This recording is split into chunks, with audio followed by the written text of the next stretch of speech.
pinuntahan namin ang isa sa pinakamatandang tradisyon ng pagtaltal tuwing mahal na araw dito sa Iloilo, kung saan ang pananampalataya ay hindi lang sinasapuso kundi sinasabuhay sa gawa. Ito ang taltal sa Barutak Viejo na ngayon ika 50 years na at ginaganap tuwing Good Friday bilang pag-alala sa paghihirap ni Jesus.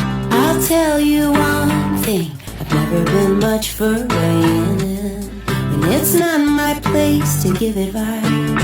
Dito, makikita mo ang totoong pagsasadula ng mga huling sandali ni Jesus. Sa araw na ito, parang buong bayan ay nagkakaisa, papabata man o matanda, lahat tumutulong. Hindi lang ito palabas, tradisyon ito na pinapasa sa bawat henerasyon. At libo-libo mga deboto, locals at turista ang nag-aabang nito tuwing mahal na araw. Ang pinaka-highlight ay ang makatotohanang pagsasadula sa pagpako kay Jesus sa krus.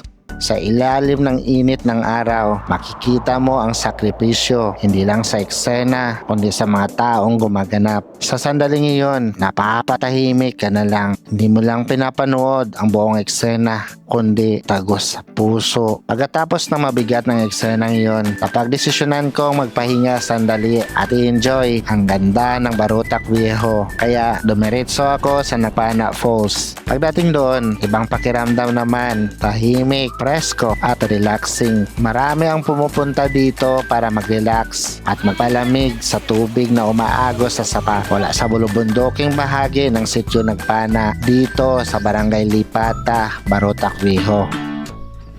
Wish I could say you heartache and the sleepless nights, give you the cheap codes to get by. The times always change.